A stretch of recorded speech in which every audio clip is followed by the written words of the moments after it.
யாத்ராகமத்தின் புஸ்தகம் 15ஆம் அதிகாரம் 11ஆம் வசனத்தை நாம் வாசிப்போமையானால், கர்த்தாவே, தேவர்களில் உமக்கு ஒப்பானவர் யார்?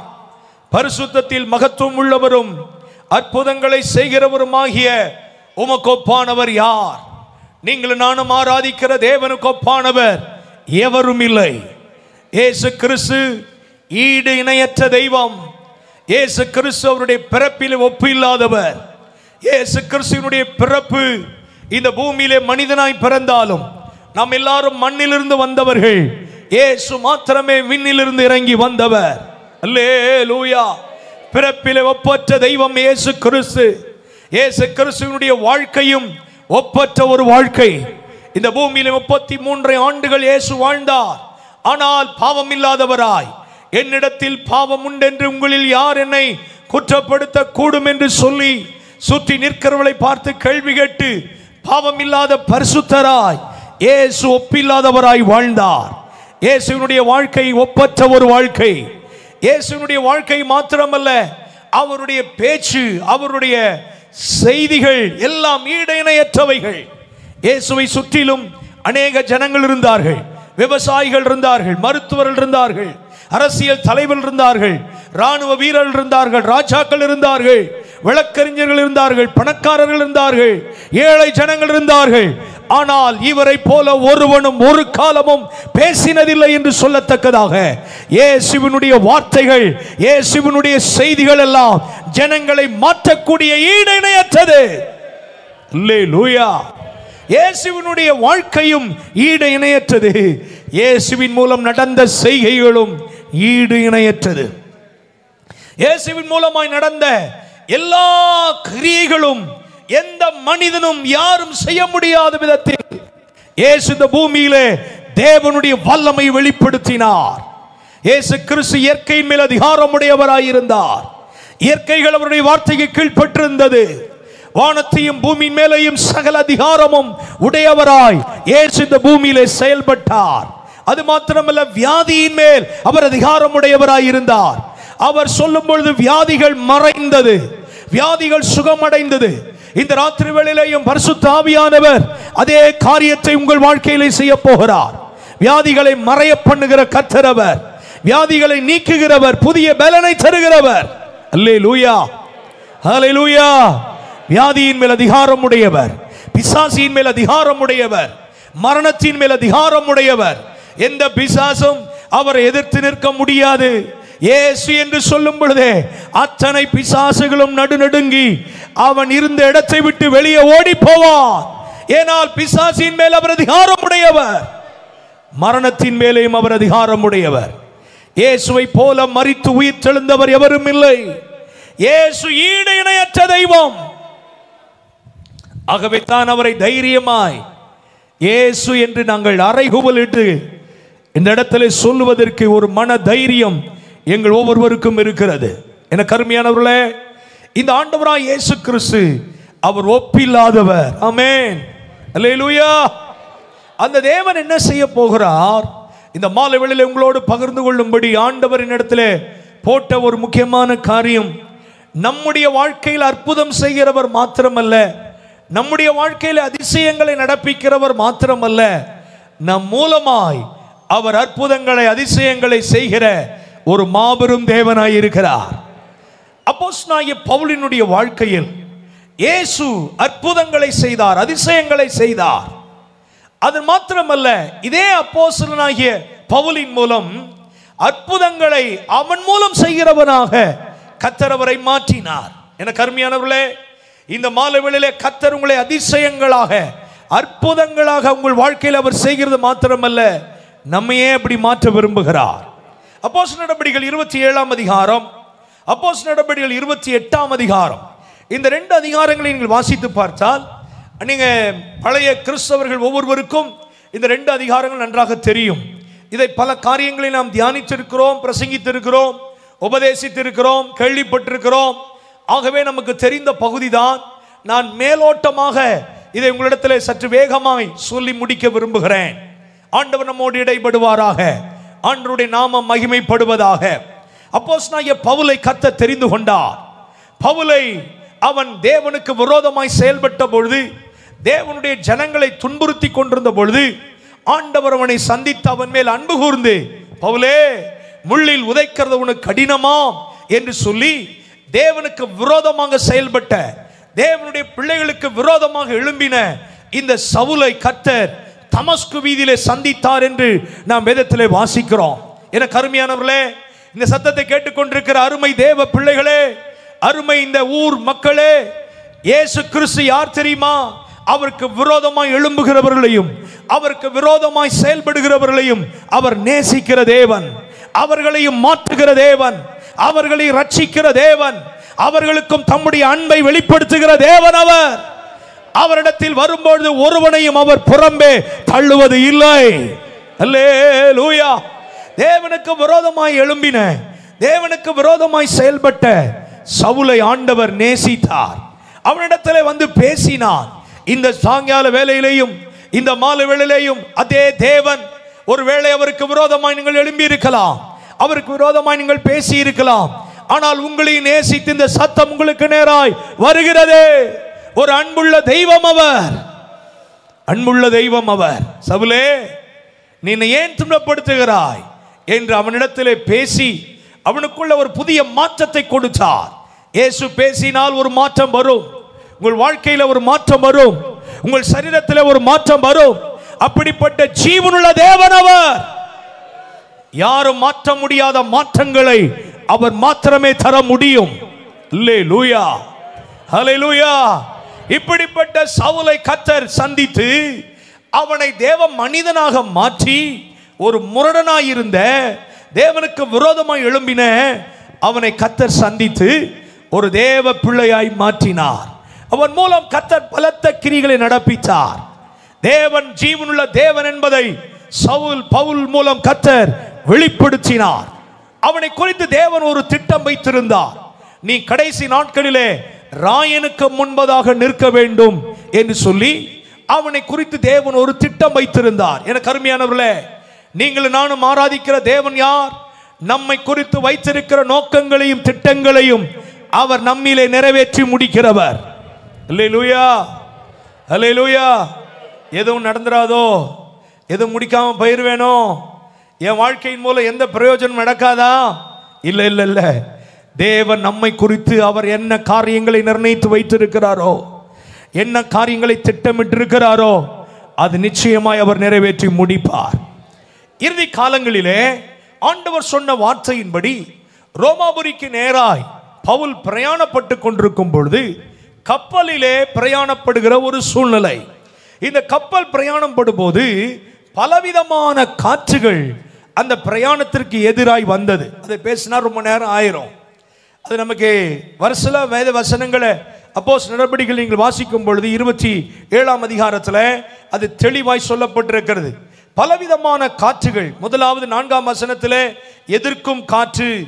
நம்முடைய வாழ்க்கையில் நாம் பிரயாணத்தில் போகும்போது பலவிதமான எதிர்ப்புகள் வரும், பலவிதமான போராட்டங்கள் வரும். நான் நினைக்கிறேன் முதல் நாளில் பாஸ்டர் ஸ்டான்லி அவர்கள், நான் அதை கேட்டுக்கொண்டிருந்தேன், கொஞ்சம் அதை பற்றி உங்களிடத்தில் பேசி இருப்பார் என்று நினைக்கிறேன்.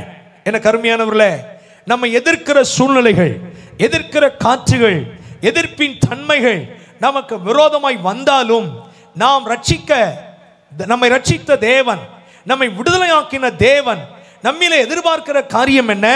அந்த 4ஆம் வசனத்தை நீங்கள் வாசித்து பார்த்தால் இந்த எதிர்ப்பின் காற்றின் மத்தியிலேயும் கடைசியாக சொல்லப்பட்டிருக்கிறது, ஒதுக்கிலே ஓடினோம் என்று சொல்லப்பட்டிருக்கிறது.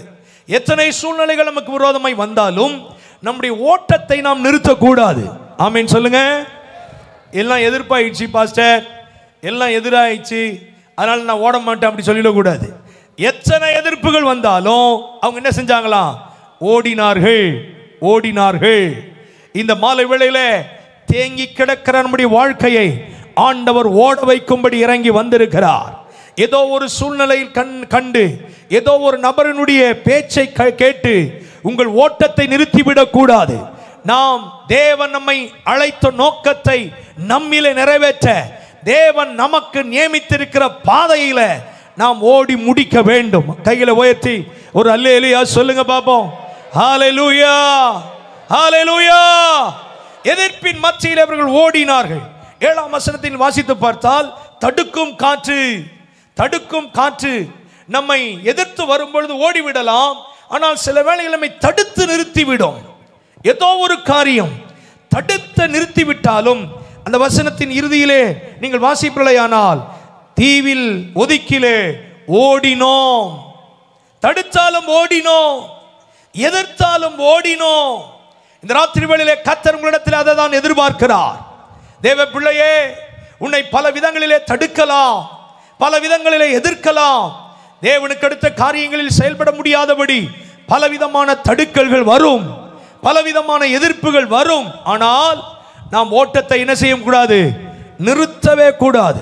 அடுத்தது 13ஆம் வசனத்தில் தென்றல் காற்று வீசினது, தென்றல் காற்று வீசினது.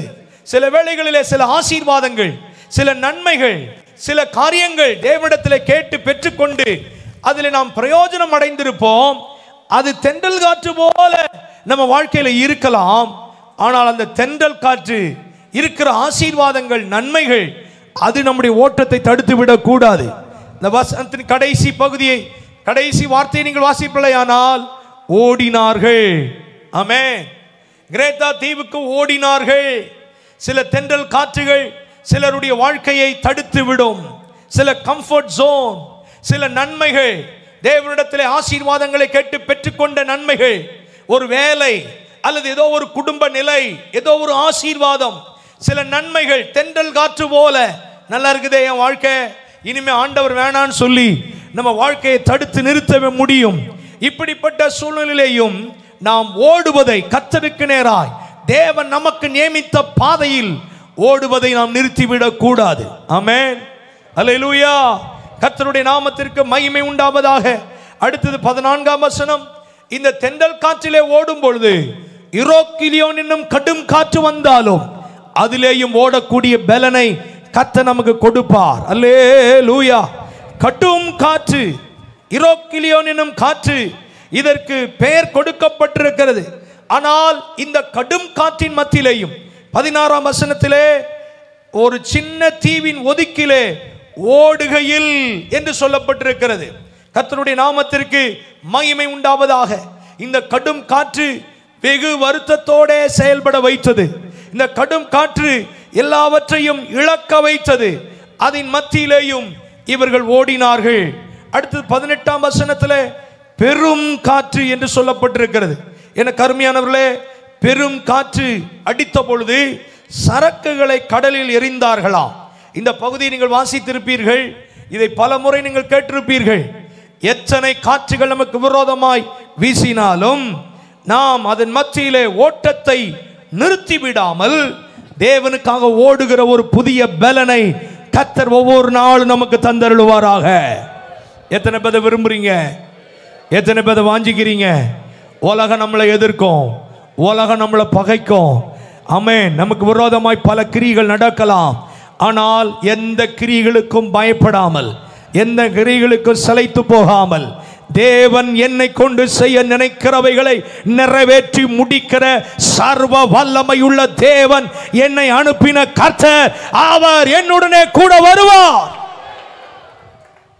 அல்லேலூயா. இத்தனை காற்றுகள் அடித்தாலும் 27ஆம் அதிகாரம் 23ஆம் வசனத்தை நீங்கள் வாசிப்பீர்களானால் இத்தனை காற்றுகள் தப்பி பிழைப்போம் என்கிற நம்பிக்கை இல்லை. 14 நாட்களாய் சூரியனை பார்க்கவில்லை, 14 நாட்களாய் சாப்பிடவில்லை. இனி தப்பி பிழைப்போம் என்கிற நம்பிக்கையே இல்லாத சூழ்நிலையில 23ஆம் வசனத்திலே பவுல் சொல்லுகிறார், என்னை ஆட்கொண்டவரும் நான் சேவிக்கிறவருமான தேவனுடைய தூதனானவன் இந்த ராத்திரியிலே அந்த கப்பல் சேதத்தின் மத்தியில், அந்த பெருங்காற்றின் மத்தியில், அந்த தடுக்கும் காற்று எதிர்க்க காற்றின் மத்தியிலே, அந்த கடும் காற்றின் மத்தியிலே, அந்த யூரோக்கிலியோன் என்னும் காற்றின் மத்தியிலே என்னை ஆட்கொண்டிருந்த ஒரு தேவன், என்னை ரட்சித்த தேவன், என்னை கரம் பிடித்த தேவன் அந்த ராத்திரியிலே என்னிடத்தில் வந்து நின்றார். அல்லேலூயா. ஓ ஹல்லேலூயா. தாயின் கருவில் உருவாகும் போது என்னை தெரிந்து கொண்டவர் அல்லவா? என்னை கரம் பிடித்தவர் அல்லவா, நான் உன்னை விட்டு விலகுவதும் இல்லை, உன்னை கைவிடுவதும் இல்லை என்று நமக்கு வாக்குரைத்தவர் அல்லவா. வாக்குரைத்தவர் எப்படி அவர் பொய் உரைப்பார்? எப்படி அவர் செய்யாமல் இருப்பார்? அல்லேலூயா. ராத்திரியிலே வந்து நின்றார். இந்த ராத்திரி வேளையிலேயும் சோர்ந்து போய் கவலையோடு கண்ணீரோடு பலவிதமான எதிர்ப்புகளின் மத்தியில இருந்திருக்கிற உங்களை பார்த்து, உங்களுடைய வலது கரத்தை பார்த்து பிடித்து சொல்லுகிறார், பயப்படாதே, நான் எந்த சூழ்நிலையிலேயும் உனக்காக இறங்கி வந்து எந்த இடத்திலேயும் உதவி செய்ய நான் வல்லவர். அல்லேலூயா, ஹல்லேலூயா. யாரும் அப்படிப்பட்ட சூழ்நிலையில் வந்து நமக்கு உதவி செய்ய முடியாது. யார் அப்படிப்பட்ட நிலைமைகளிலே நமக்காக உதவி செய்வேன், நமக்காக நான் உனக்காக இருக்கிறேன், நீ கவலைப்படாத, எல்லா நேரத்திலும் வருவேன்னு சொல்லுவாங்க. ஆனால் வர முடியாது. ஆனால் நாம் ஆராதிக்கிற தேவன் நடுக்கடலில் தத்தளித்துக் கொண்டிருந்த நேரத்தில் அவர் 4ஆம் ஜாமத்தில் நடந்து வருகிறவர் மாத்திரமல்ல, திடீரென்று வருகிறவர், நடந்தும் வருகிறவர், பறந்தும் வருகிறவர். ஆக மொத்தம் எப்படியோ நம் மத்தியில இறங்கி வந்து நமக்கு உதவி செய்ய வல்லவர். கைகளை தட்டி அவருக்கு ஒரு நன்றி சொல்லுங்க பாப்போம். நல்ல கைகளை தட்டி, ஓ ராதா ராபா கஷந்தா ராபா. இந்த ராத்திரி வேளையில் அந்த அற்புதத்தை நீங்கள் பார்ப்பீர்கள். ஓ, இந்த நாட்களிலே கர்த்தர் அப்படிப்பட்ட கிரிகளை நடப்பிப்பதை பார்ப்பீர்கள். யாரும் வர முடியாத சிங்க கெபியில இறங்கி வந்தவர் அல்லவா, யாரும் வர முடியாத அக்கினி ஜுவாலையின் மத்தியில இறங்கி வந்தவர் அல்லவா, யாரும் வர முடியாத சொப்பனத்தில் இறங்கி வந்தவர் அல்லவா.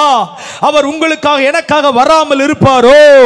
அவர் உங்களுக்காக செயல்படாமல் இருப்பாரோ? கைவிடுவாரோ? என்னை நோக்கி கூப்பிடு, நீ அறியாததும் எட்டாததுமான பெரிய காரியங்களை உனக்கு அறிவிப்பேன். உன்னை அறியாததும் எட்டாததுமான ஒரு பெரிய விடுதலையை உன் வாழ்க்கையில நான் கொடுப்பேன். அவரை நோக்கி கூப்பிட்டா எந்த சூழ்நிலையிலே அவர் நம்மை விடுவிக்க வல்லவர். அல்லேலூயா. மரண போராட்டங்கள் நம்மை சூழ்ந்து வரலாம், பலவிதமான சூழ்நிலைகள் நமக்கு விரோதமாய் எழும்பலாம், பலவிதமான காரியங்களுக்குள்ளே நாம் செல்லலாம். என் வாழ்க்கையில எத்தனையோ மரண போராட்டம், பிறந்தது முதல் மரண போராட்டம். நீ காலையிலையும் நான் பேசின சபையிலே என்னுடைய சாட்சியை சொன்னேன். பிறந்ததிலிருந்தே மரண போராட்டம். நான் பிறக்கிறதுக்கு முன்னாலே எங்கள் அப்பா 40 நாட்கள் உபவாசம் இருக்கும் பொழுது ஆண்டவர் சொன்னார், உனக்கு ஒரு பையனை கொடுப்பேன், அவனுக்கு இயேசுதாசன் பேர் வைக்கணும்னு. நான் பிறக்கிறதுக்கு முன்னாலேயே பையனுக்குரிய ட்ரெஸ் எல்லாம் எடுத்து வச்சாங்க. அந்த நாட்களில் பாத்திரத்தில் பேர் அடித்து வைப்பாங்க, அந்த மாதிரி பாத்திரத்தில் பேர்லாம் அடித்து வச்சிருந்தாங்க. நான் பிறக்கிறதுக்கு முன்னாலேயே இப்படிப்பட்ட காரியங்கள் எல்லாம் அதிகமாய் நடந்தது. ஆனால் நான் பிறக்கிறப்ப என்னாச்சு தெரியுமா? அந்த கடைசி வாரத்தில் எங்கள் அம்மாவுடைய உடம்பெல்லாம் ப்ளூ ஆயிட்டு சாக போகிற கண்டிஷனுக்கு எங்கள் அம்மாவே போயிட்டாங்க.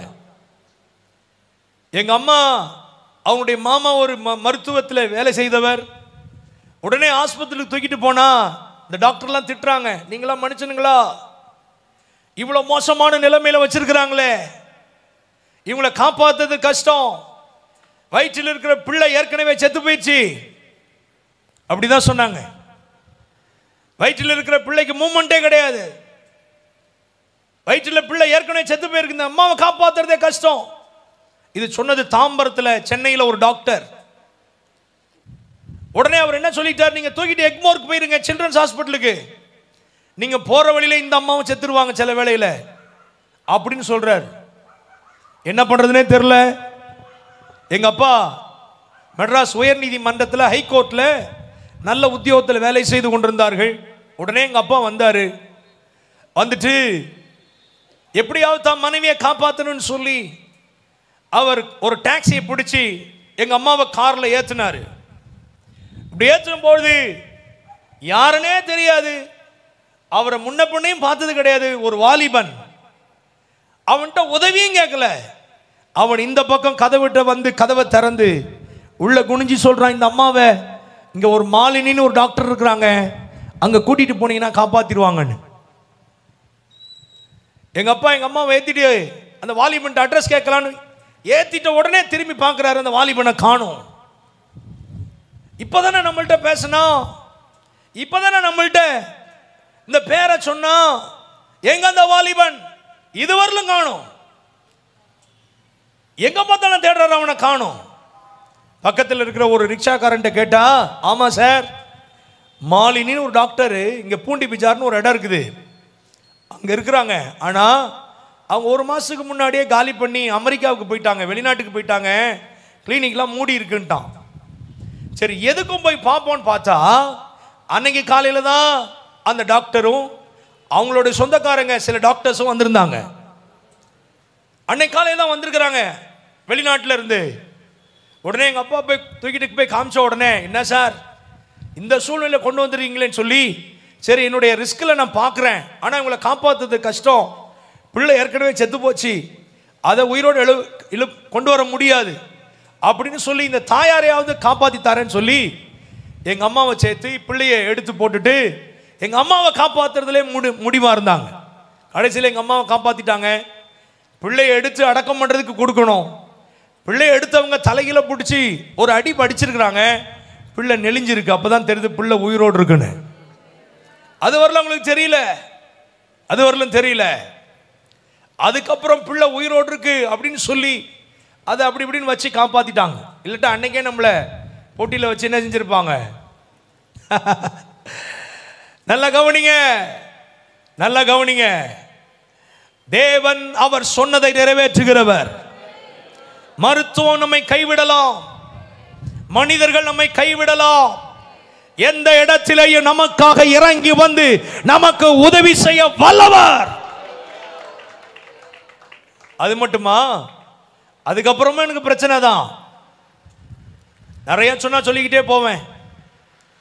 சின்ன வயசுல தாம்பரத்தில் கார்லி ஸ்கூல் பக்கத்தில் ஒரு ஜான்சன் ஒரு ஸ்கூல் இருந்தது, அதில் தான் நான் படித்தேன்.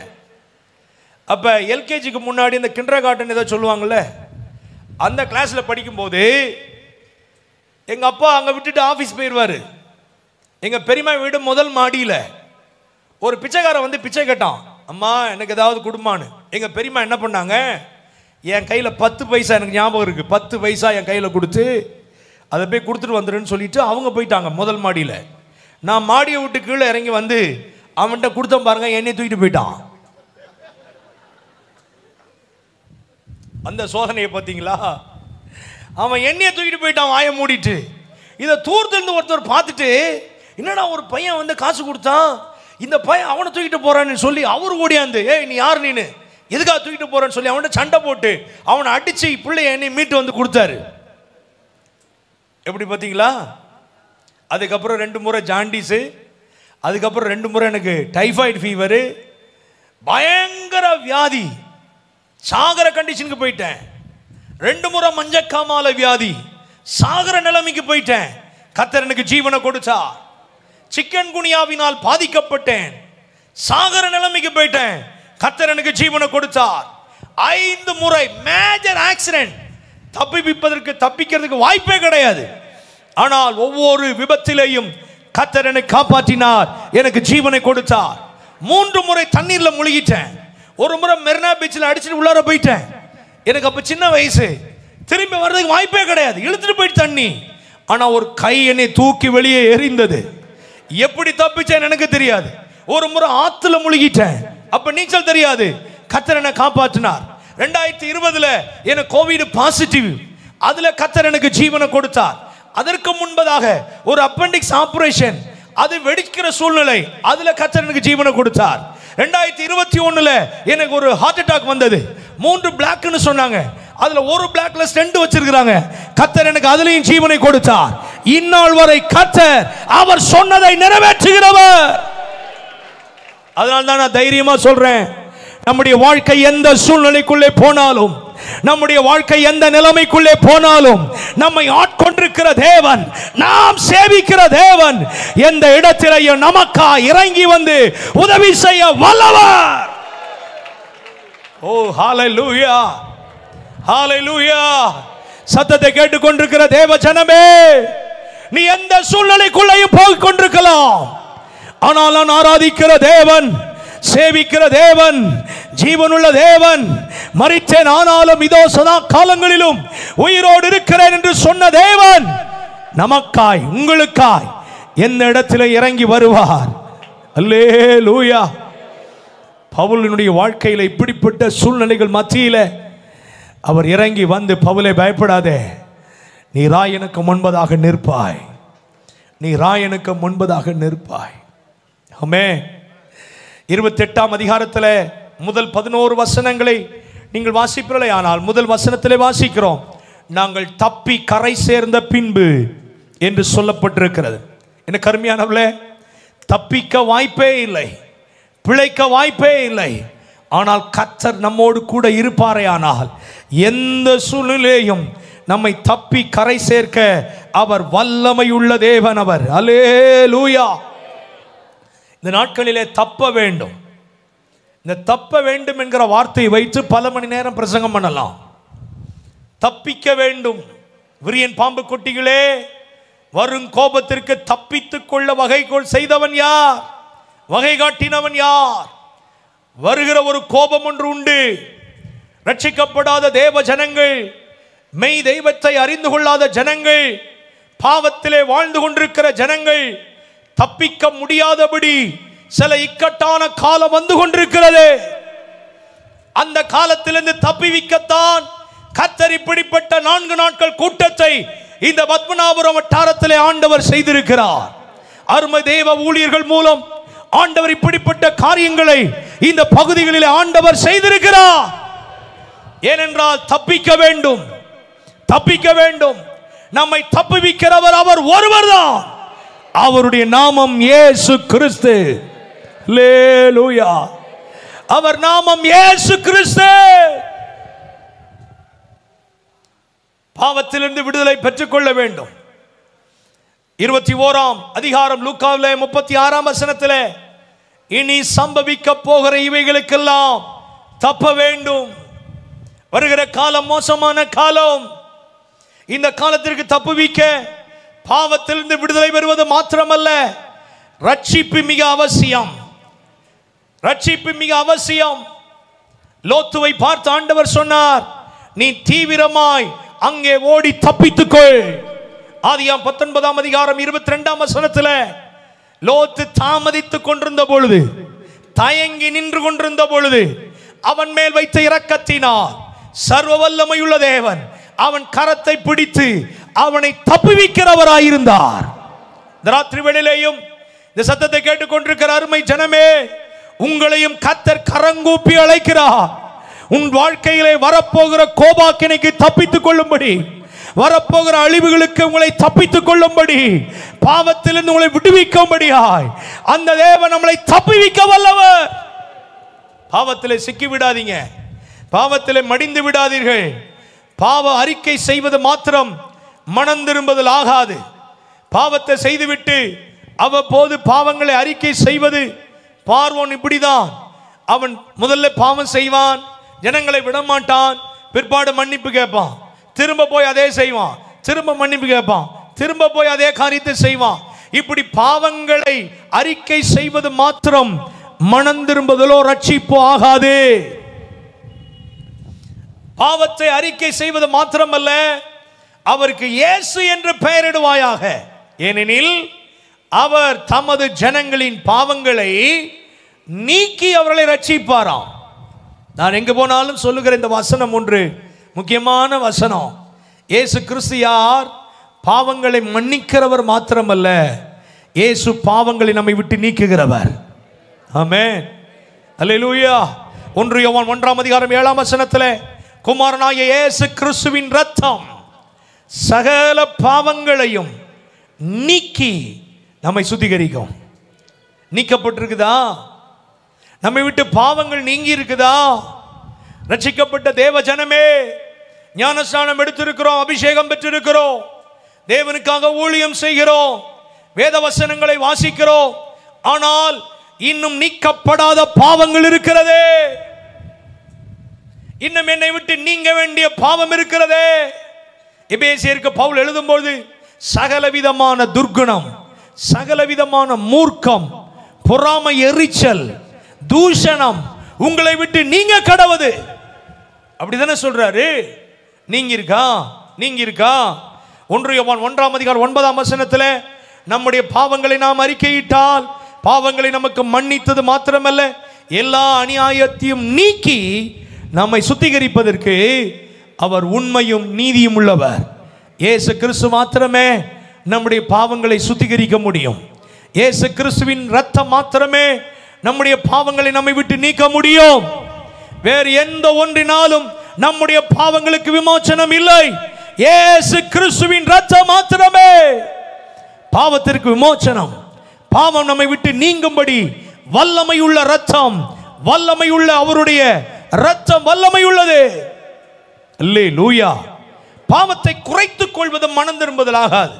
முன்ன விட இப்ப நான் பரவாயில்ல பாஸ்டர் அப்படின்னு சொல்றது மனம் திரும்புதல் ஆகாது. பாவத்தை குறைச்சிக்கிறேன் குறைச்சிக்கிறேன் குறைச்சிக்கிறேன்னு 90% நான் சரியாயிட்டேன் பாஸ்டர் சொல்றது மனம் திரும்புதல் ஆகாது. மனம் திரும்புதல் என்பது நாம் முழுவதும் பாவத்திற்கு மரித்து பாவத்தை அடக்கம் பண்ணி புதிய மனுஷனாய் உயிரோடு எழும்புவதே மனம் திரும்புதல். அல்லேலூயா. பாவங்களுக்காக வருத்தப்படுவதும் மனம் திரும்புதல் ஆகாது. பாவத்தை செஞ்சுட்டு வருத்தப்படுவாங்க. ஐயோ நான் செஞ்சுட்டேனே, ஐயோ இப்படி தப்பு பண்ணிட்டேனே. யூதாஸ் அப்படி தான் பண்ணான். எல்லாத்தையும் செஞ்சுட்டு ஐயோ குற்றமில்லா ரத்தத்தை காட்டி கொடுத்துட்டேனே அப்படின்னு வருத்தப்படுறான். இன்னைக்கு அநேகர் பாவங்களை பண்ணிட்டு தவற பண்ணிட்டு வருத்தப்படுறோம். அது மனம் திரும்புதல் ஆகாதே. அது மனம் திரும்புதல் ஆகாதே. உலக பிரகாரமான ஆசீர்வாதங்களை தேடி தேவனிடத்தில் வருவது மனம் திரும்புதல் ஆகாதே. நான் சொல்றது உங்களுக்கு புரியுதா? தேவன் என்ன ஆசீர்வதிக்கணும், தேவன் என்ன உயர்த்தணும், எனக்கு நல்ல வேலை கிடைக்கணும், என் பிள்ளைகளை ஆசீர்வதிக்கணும், என் குடும்பத்தை ஆசீர்வதிக்கணும்னு சொல்லி ஆசீர்வாதத்தை மாத்திரம் தேடி தேவனிடத்தில் வருவது மனம் திரும்புதல் ஆகாதே. அதனால்தான் பவுல் கொரிந்தியருக்கு எழுதும்போது 1 கொரிந்தியர் அதில் நாம் தெளிவாய் வாசிக்கிறோம். 15:19 இம்மைக்காக மாத்திரம் கிறிஸ்துவின் மேல் நம்பிக்கை உள்ளவர்களாய் இருந்தால் எல்லா மனுஷரை பார்க்கிலும் பரிதபிக்கப்படத்தக்க நிலைமையிலே நாம் இருப்போம். கிறிஸ்தவ குடும்பத்திலே பிறந்தது மனம் திரும்புதல் ஆகாதே. கிறிஸ்தவர்களுக்குரிய பழக்க வழக்கங்கள் நம்ம வாழ்க்கையில இருந்து கொண்டு அது மனம் திரும்புதல் ஆகாது. சில சர்ச்சைக்கு போவாங்க, கிறிஸ்துமஸுக்கு சபைக்கு போவாங்க, தோத்திரம் சொல்லுவாங்க, பாட்டு பாடுவாங்க. கிறிஸ்தவர்களுக்குரிய பழக்க வழக்கம் இருப்பது மனம் திரும்புதல் ஆகாது. கிறிஸ்தவ குடும்பத்திலே பிறந்து நம்முடைய பெயர் என்ன கிறிஸ்தவ பெயர் வச்சாலும் அது மனம் திரும்புதல் ஆகாது. ஆமென். அல்லேலூயா. கர்த்தருடைய நாமத்திற்கு சில பேர் கிறிஸ்தவ பேர் தான். சில பேப்பரை வாசிக்கும் போது நமக்கு அவமானமா இருக்கும். ஒரு கொலைகாரனை போட்டிருப்பாங்க, பேர் பார்த்தா பயங்கரமா இருக்கும். எந்த பேரையும் சொல்ற மனசு வரல. ஆமா, பேர் இயேசுதாசன் இருக்கும். ஏன்னா என் பேர் சொன்னாதானே சேஃபு. ஆமா, மோசமான வாழ்க்கை, கொலைகாரன்.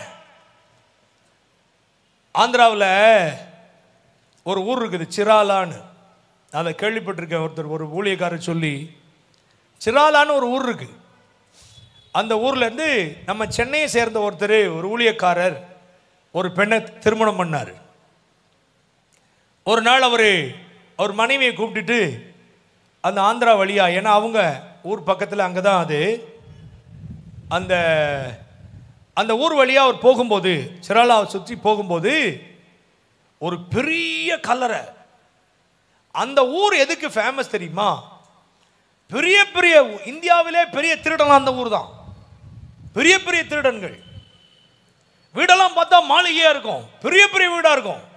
ஆனால் எங்கேயோ போய் கொள்ளடிச்சிட்டு வந்துடுவாங்க, எங்கேயோ போய் திருட்டு வந்து இவன் ஜம்முன்னு வாழ்வான். பெரிய பெரிய வீடை கட்டியிருப்பான், வெறும் ஃபாரின் திங்ஸாக தான் இருக்கும். இவர் அந்த ஊர் வழியா போகும்போது அங்கே பார்த்தா ஒரு பெரிய கல்லறை பளிங்கிலே இருக்குது, பல பல பல பலன்னு இருக்குதான். இவர் மனைவிட்ட கேட்டாரா, என்னம்மா இது எந்த மினிஸ்டருடைய கல்லறை, இவ்வளோ பெருசாக இருக்க, இவ்வளோ பல பலன்னு இருக்குது? அவங்க மனைவி சொன்னாங்களா, இது மினிஸ்டருடைய கல்லறைலாம் இல்லை, இந்த ஊர்ல பெரிய திருடான் அவர் தான், அவருடைய கல்லறை, அவர் இறந்துட்டாரு, அவருடைய கல்லறை அப்படின்ட்டான். என்னம்மா திருடனுக்கா இப்படிப்பட்ட கல்லறை, திருடனுக்கா இவ்வளோ பளிங்கு மாதிரி கட்டி வச்சிருக்கிறாங்கன்னு சொல்லி கிட்டக போய் பார்ப்போன்னு கிட்டக போனாரு. கிட்டக போய் அங்க பார்த்தாரு, ஷாக் ஆயிட்டாரு. ஏன்னா அந்த திருடன் பேரை வாச உடனே இவருக்கு ஷாக் ஆயிட்டு. ஏன் தெரியுமா? அந்த திருடன் பேர் எலியா. திருடன் பேர் என்ன? அவர் தான் அந்த ஊர்லயே பெரிய திருடன். யாராவது அப்படி இருந்தீங்கன்னா உங்க பேர் எலியா வருதா கோச்சிக்காதீங்க, உங்களை சொல்லல, அங்க சொல்றேன். திருடன் பேர் எலியா. பயங்கர ஷாக். ஆனா வசனம் எழுதியிருக்கு, நல்ல போராட்டத்தை போராடினார், ஓட்டத்தை முடிச்சேன், விசுவாசத்தை காத்துக்கொண்டேன். எப்படி ஓட்டத்தை முடிச்சார் தெரியுமா? பாம்பேல ஒரு அரசியல்வாதி தலைவர் வீட்டில் திருடும் போது போலீஸ்காரன் பார்த்து சுட்டு விட்டான் ஓடும்போது. அவர் அப்படிதான் ஓட்டத்தை முடிச்சாரு. எப்படி? அரசியல்வாதி வீட்டில் திருட்டு ஓடும்போது போலீஸ்காரன் பார்த்து சுட்டு விட்டாரு. அப்படிதான் ஓட்டத்தை முடிச்சாரு. ஆனா வசனம் என்ன இருக்கு? நல்ல போராட்டத்தை போராடினேன், எல்லா கல்லறையிலையும் வேற வழியே இல்லை, நல்லா மறிச்சாங்கன்னு சொல்லித்தான் ஆகணும். பாஸ்டர் இவன் சரியா வாழலன்னு சொல்ல முடியுமா? செத்த பிற்பாடு அவர் நல்லா வந்தார், சபைக்கு வந்தார், உண்மையா இருந்தார், தசமாவும் கொடுத்தாரு, இல்லாத பொல்லாதெல்லாம் அன்னைக்கு தான் சொல்லி பொய்ய சொல்லி என்ன செய்வோம்? அடக்கம் பண்ண வேண்டியது இருக்குது. ஆமா, நல்ல போராட்டத்தை போராடினார். எல்லா வசனம் அவர் என்ன போராட்டம் பண்ணார்? தர்ணா போராட்டம் பண்ணாரா? அவர் என்ன போராட்டம் பண்ணார்னே தெரியாது, என்ன ஓட்டத்தை ஓடினார்னே தெரியாது. ஆமா, என்ன பண்றது? இதான் வாழ்க்கை.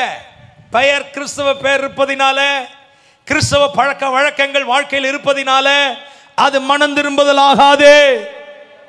மனம் திரும்புகிற ஒரு மனிதனுடைய வாழ்க்கை எப்படி இருக்கும் தெரியுமா? பாவத்தின் மீதும் வெறுப்பும் பரிசுத்தத்தின் மீது ஒரு தீராத ஆசையும் அவனுக்குள்ள இருக்கும்.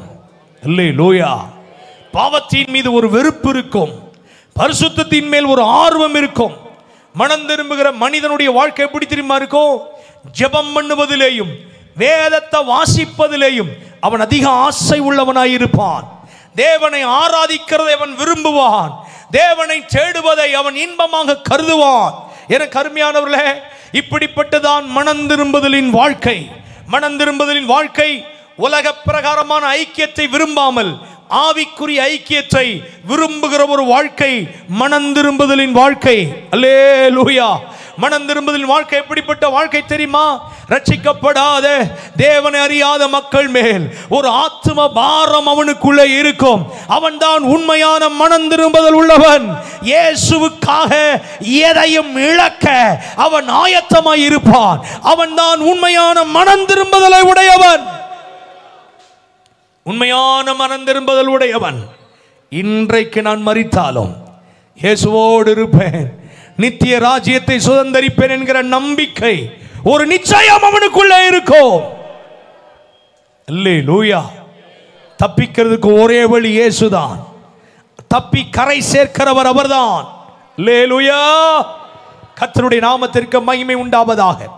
சரி, இந்த பவுல் பாருங்களேன், இப்படி தப்பி ஆண்டவர் கரை சேர்த்த பிற்பாடும் பிரச்சனைகள் தொடருகிறது. ஆனால் அந்த பிரச்சனை இவன் வாழ்க்கையில் நடந்த அற்புதங்களை கொடுத்தது மாத்திரமல்ல, இந்த பவுலையே அற்புதமா மாத்திடுச்சு. இந்த ராத்திரியில அதை நாம் அறிந்து கொள்ள வேண்டும். நமக்கு ஆண்டவர் அற்புதத்தை செய்கிறவர் மாத்திரமல்ல, நம்மையே அற்புதங்களாக அடையாளங்களாக அவர் மாற்ற வல்லவர். கைகளை உயர்த்தி ஆமென் சொல்லுங்க.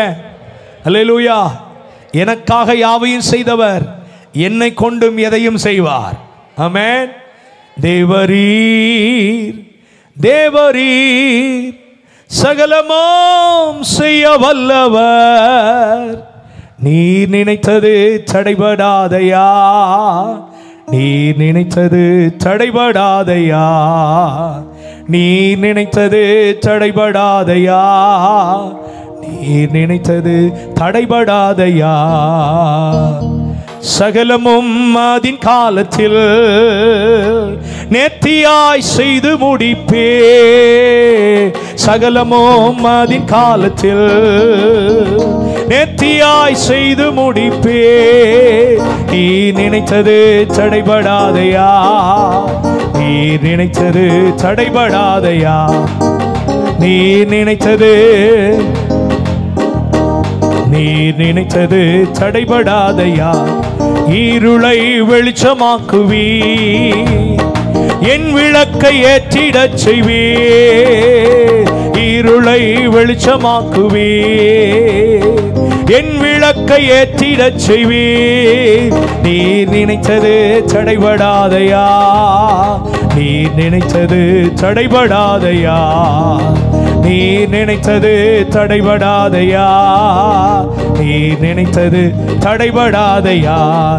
எனக்காக யாவையும் செய்வீர், என்னை கொண்டு எதையும் செய்வீர். பாடுங்க அத.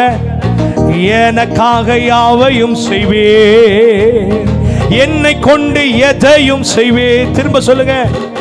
எனக்காக யாவையும் செய்வீர், என்னை கொண்டு எதையும் செய்வீர். இன்னும் சத்தமா. எனக்காக யாவையும் செய்வீர், என்னை கொண்டு எதையும் செய்வீர். நீ நினைத்தது தடைபடாதையா, நீ நினைத்தது தடைபடாதையா, நீ நினைத்தது glory, நீ நினைத்தது தடைபடாதையா. தேவரீ தேவரீ சகலமும் செய்ய வல்லவர். தேவரீர் எனக்காக, தேவரீர் என் மூலமாக செய்ய வல்லவர். நீ நினைத்தது தடைபடாதையா, நீ நினைத்தது, நீ நினைத்தது தடைபடாதையா, நீ நினைத்தது தடைபடாதையா. ஹல்லேலூயா. பரிசுத்தம் உள்ள தேவ மனிதன் பவுல் ஆவிக்குரிய ஆசீர்வாதங்களை கொண்டு வந்தவர். ஆசீர்வதிக்கப்பட்ட ஒரு தேவ மனிதன், எல்லாரும் தப்பி கரை சேர்வதற்கு வழியாயிருந்த ஒரு தேவ மனிதன் பவுல். ஆனால் இத்தனை காற்றுகள் அடித்த பின்பும் அவன் வாழ்க்கையில இன்னும் ஒரு பெரிய போராட்டம் வந்தது. அவன் தப்பி கரை சேர்ந்த இடத்தில் உள்ள அந்த மெலித்தா தீவிலே குளிராயிருந்தபடியினால் அதை இந்த குளிர் காய்வதற்காக விறகுகளை பொறுக்கி அதை போட்ட பொழுது ஒரு விரியன் பாம்பு அவன் கையை கவ்விக்கொண்டது. பிரச்சனை மேல பிரச்சனை, போராட்டத்தின் மேல போராட்டம். இப்பதான் தப்பி கரை சேர்ந்தான், தப்பிக்கிறதுக்கு வாய்ப்பே கிடையாது. ஆனா கர்த்தர் அந்த ராத்திரியில இறங்கி வந்து அவனை தப்பிக்க வைத்தார். தேவன் அவனை விடுதலையாக்கினார். இப்படிப்பட்ட சூழ்நிலையின் மத்தியிலே கர்த்தர் பவுலை அழகாய் ஒரு தீவிலே ஒதுக்கிலே ஓடி காற்று போன போக்கிலே மெலித்தா தீவிலே வந்து சேர பண்ணினார். ஆனா இன்னும் பிரச்சனை பாருங்களேன். சில வேளைகளில் நாம் தாங்க முடியாத, நாம் ஏற்றுக்கொள்ள முடியாத, நாம் சகிக்க முடியாத மேலும் மேலும் உள்ள சில பிரச்சனைகள் நமக்கு வந்துச்சுன்னா ஆண்டவர் ஏதோ பெரிய காரியங்களா நம்ம வாழ்க்கையில செய்ய போறாருன்னு அர்த்தம். ஆமென். அதுக்கு தான் நான் என்ன உதாரணம் உங்களுக்கு காட்டினேன். பிரச்சனை மேல பிரச்சனை, மரணத்தின் மேல மரணம், வியாதியின் மேல வியாதி, போராட்டத்தின் மேல போராட்டம். ஆனா ஒன்ன தெரிஞ்சுக்கணும், அவர் நம்மை கொண்டு எதையும் செய்வார். நமக்காக யாவையும் செய்தவர், என்னை கொண்டு அவர் எதையும் செய்வார். அல்லேலூயா. பவுலுடைய கையை பாம்பு கவி கொண்டது. என்னாச்சுன்னா, இந்த பகுதி உங்களுக்கு தெரியும் நல்லா. அது ஒரு விஷ பாம்பு, அது மிக பொல்லாத ஒரு பாம்பு அப்படின்னு ஜனங்க பார்க்குறாங்க. நீங்க 28ஆம் அதிகாரம் 4ஆம் வசனத்தை நீங்க வாசித்து பார்த்தீங்கன்னா, 28ஆம் அதிகாரம் 4ஆம் வசனத்தில் விஷ பூச்சி அவன் கையில் தொங்குகிறதை அந்நியராகி அந்த தீவார் கண்டபோது என்னவா, அந்த தீவில் உள்ள அத்தனை பேரும் பார்க்குறாங்க. பார்த்துட்டு சொல்றாங்க, இந்த மனுஷன் கொலைபாதகன், இந்த மனுஷனுக்கு இவன் சமுத்திரத்துக்கு தப்பி வந்தும் பழியானது இவனை விடவில்லை, இவன் ஒரு சாவுகிராக்கி, இவன் சாக வேண்டியவன் சொல்றாங்க. பார்த்தீங்களா, ஆண்டவர் இவனை தப்பிச்ச வச்சாரு, அவனை கொண்டு வந்தாரு. ஆனாலும் மீண்டும் பிரச்சனைக்குள்ள இவன் யாரு, விறகு பொறுக்கி போடும் போது இந்த பாம்பு இருந்து அவனுக்கு தெரியல. ஆனா ஒரு மனுஷனுக்குள்ள இருக்கிறது என்னன்னு பவுலுக்கு தெரியும். நீ கசப்பான பிச்சில் இருக்கிறப்பா, நீ பாவத்தில் இருக்கிறேன்னு ஒரு மனிதன் உள்ளத்தை அறிந்திருக்கிற பவுல் இப்ப இந்த விறக்குள்ள இருக்கிற பாம்பை அறிய முடியல. சில வேளைகளை கர்த்தர் மறைப்பாரு, சில வேளைகளை கர்த்தர் நமக்கு எல்லாத்தையும் வெளிப்படுத்துவார் நினைச்சிடக்கூடாது. இயேசு உயிர் தெழுந்திருந்தார் நமக்கு தெரியும், இயேசு உயிர் தெழுந்தார் என்று. ஆனா எப்ப உயிர் தெழுந்தார், எப்படி உயிர் தெழுந்தார் நமக்கு தெரியாது. ஆனா இயேசு உயிர் தெழுந்தார் நமக்கு தெரியும். அப்படிதானே? காற்றையும் காண மாட்டீர்கள், மழையும் காண மாட்டீர்கள், பள்ளத்தாக்கெல்லாம் தண்ணீரால நிரப்பப்படும் சொன்னாரு. ஆனா எங்க இருந்து வந்தது, எப்படி வந்துச்சுன்னு தெரியாது. ஆனா பள்ளத்தாக்கெல்லாம் தண்ணீரால நிரப்பப்பட்டது. சில காரியங்கள் நமக்கு விவரிக்கப்படும், அறிவிக்கப்படும். சில காரியங்கள் அறிவிக்கப்படாது, மறைக்கப்படும். அப்படிதான் பவுலனுடைய வாழ்க்கையில இந்த விறகுக்குள்ள இருக்கிற பாம்பு அவனுக்கு மறைக்கப்பட்டது. அவன் கையை கடித்து தொங்குகிறது. ஜனங்கள் எல்லாரும் பார்க்கிறார்கள், கண்டார்கள். பார்த்துட்டு சொல்றாங்க, இவன் ஜலத்திற்கு தப்பி வந்தோம், சாவு விடல, அதனால இவன் சீக்கிரமா சாவான் அப்படின்னு சொல்லி அவன் பிழைக்க மாட்டான்னு சொல்றாங்க. 6ஆம் வசனத்துல அவனுக்கு வீக்கங்கண்டு அல்லது அவன் சடுதியாய் விழுந்து சாவான் என்று அவனை பார்த்து கொண்டே இருக்கிறாங்க. சில வேளைகளில் நமக்கு சில பிரச்சனைகளை ஆண்டவர் அனுமதிச்சாலும் மற்றவர்களை பார்க்க வைப்பாரு. என்ன செய்வார் சொல்லுங்க சொல்லுங்க. ஐயோ, என் எதிராளி பார்க்கிற மாதிரி நான் கஷ்டப்படுறேனே, ஐயோ எனக்கு விரோதமா இருக்கிறவங்க என்னை பார்த்து ஏளனம் பண்ற அளவுக்கு என் வாழ்க்கையில் இப்படி நடக்குதே. சில வேளைகள் அதை கர்த்தரே வைப்பார், பார்க்க வைப்பார். முதல்ல பார்த்தாங்க, பார்த்துட்டு அவனை பத்தி சொல்றாங்க, மனசுல சொல்லிக்கிட்டாங்க, தங்களுக்குள்ளே சொல்லி கொண்டார்கள். 4ஆம் வசனத்துல அப்படிதான் வாசிக்கிறோம். ஆனா அந்த 6ஆம் வசனத்துல வாய் விட்டு சொல்ல வச்சாரு. ஆமா, விவேகம் கண்டு சாவான், சடுதியா சாவான் அப்படின்னு பல காரியங்களை அவன் மேல பழி போட்டு சொல்ல வைக்கிறாரு. இப்படி சில வேளை நடக்கும். 3வது பாருங்களேன், அதே 6ஆம் வசனத்துல நெடுநேரமாய் பார்த்து கொண்டிருந்தார்கள். அப்படின்னா என்ன அர்த்தம்? இவன் எப்ப சாவான், இவன் கதை எப்ப முடியும், இவன் வாழ்க்கை எப்ப க்ளோஸ் ஆகும், நெடுநேரமா பார்த்துட்டு இருக்கிறாங்க. சில வேளை கர்த்தர் வைப்பாருங்க, நமக்கு வர்ற பிரச்சனைகளை மற்றவர்களை பார்க்கும்படி வைப்பாரு. இது யாருக்கு ஆண்டவர் தெளிவா சொல்றாருன்னு தெரியல. சிலர் அப்படிப்பட்ட சூழ்நிலைக்குள்ளே நீங்கள் போய் கொண்டிருக்கிறீர்கள். என்ன கருமையானவர்களே, கர்த்தர் அதை செய்கிறார். ஏன் தெரியுமா? நெடுநேரமா பார்த்துட்டு இருந்தவங்க அவனுக்கு ஒண்ணுமே ஆகல, ஒரு வீக்கமும் வரல. அவன் எப்போதும் போல இருக்கிறத பார்த்துட்டு இவன் சாதாரண மனுஷன் அல்ல, அவர்கள் வேறு சிந்தையாகி இவன் தேவன் என்று சொல்லி கொண்டார்கள். உங்கள் வாழ்க்கையில், நம்ம வாழ்க்கையில் ஆண்டவர் அற்புதத்தின் மேல் அற்புதம் செய்ய சிலர் ஏளனமாய் நம்மளை பார்க்க வைப்பார், சிலர் நம்மை குறித்து அவதூறாய் பேச வைப்பார், சில வேளைகள் நமக்கு விரோதமாய் ராஜ்யத்தை எழும்ப பண்ணுவார், ராஜாக்களை எழும்ப பண்ணுவார். தேவ பிள்ளைகளுக்கு விரோதமாய், சபைகளுக்கு விரோதமாய், ஊழியர்களுக்கு விரோதமாய் எழும்புகிற ராஜ்யங்கள் எழும்பும். ஆனால் எந்த ராஜ்யம் எழும்பினதோ அதே ராஜ்யத்தின் வாயினால் அவர் சர்வ வல்லமை உள்ள தேவன், அவர் தம்முடைய பிள்ளைகளோடு இருக்கிறார் என்பதை அவர் சொல்ல வைப்பார். அல்லேலூயா, அல்லேலூயா. அவர் எவ்வளவு அருமையான தேவன் தெரியுமா? எவ்வளவு அருமையான தேவன் தெரியுமா? அதே வாயை கொண்டு நாம் தேவனுடைய பிள்ளைகள் என்று சொல்ல வைப்பார். அது இந்த நாட்களிலே கர்த்தர் அப்படிப்பட்ட காலத்தில் உங்களை கொண்டு வந்திருக்கிறார். இந்த பத்மநாபுரம் வட்டார சபை விசுவாசியே, தேவனுடைய பிள்ளையே, நீ தேவனுடைய பிள்ளை. ஓ, யோசேப்போடு கர்த்தர் இருக்கிறார் என்பதை போத்திபார் அறிந்தது போல, எகிப்தில் அறிந்தது போல உங்களோடு கர்த்தர் இருக்கிறார் என்பதை இந்த வட்டாரத்தில் உள்ள ஜனங்கள் அறிந்து கொள்ளும்படி தேவன் மாபெரும் காரியங்களை நடப்பிப்பார், நடப்பிப்பார், செய்து முடிப்பார். அல்லேலூயா. என்னென்ன காரியங்களை பண்ணார் பாருங்களேன். முதல்ல அவங்க கண்டு அவங்க பார்த்துட்டாங்க, அவங்க சிந்தனையை மாத்திட்டாரு.